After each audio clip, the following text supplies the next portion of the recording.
Located next to the Greater Shenandoah Historical Museum on West Sheridan Avenue, the Everly Brothers Childhood Home is a lasting tribute to Don and Phil Everly, who went from young performers in the 1940s on KMA to music superstardom as rock and roll pioneers in the 1950s and 60s. Now, the Shenandoah Chamber and Industry Association is teamed with a California artist for a giant project alerting tourists of this major attraction in the community. After months of planning and fundraising, artist John Cerny began painstaking work Wednesday erecting this giant sign bearing the likenesses of Don and Phil Everly on Highway 2, 1.5 miles east of Shenandoah.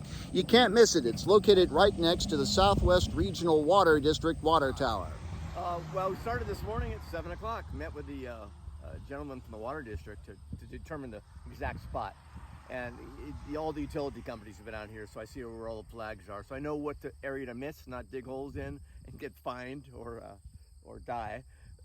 So we're in a nice spot, and it's angled nicely for the people on Highway 2 coming into Shenandoah. Cerny, creator of similar signs in southwest Iowa, says the mural is more eye-catching than the run-of-the-mill billboards dotting the countryside. Instead of a billboard, if this was on a billboard, on a rectangle, people wouldn't notice it as much. When you take the time to cut out the spaces in between the guitars, they look real, and you cannot help but, whoa, your eyes are riveted. That guy just drove by, he wouldn't have noticed it if it was in a billboard, but he just stopped and he looked.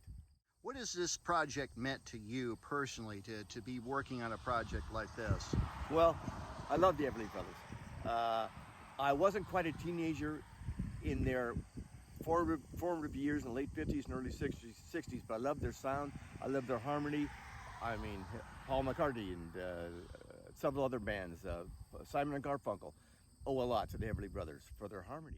Cerny and company plan to return to the sign on Thursday for waterproofing and some final touch-up work before the project is complete. Ski officials hope visitors check out the Everly Brothers Childhood Home, especially during Shenfest weekend, September 23rd and the 24th. For KMA News, I'm Mike Peterson.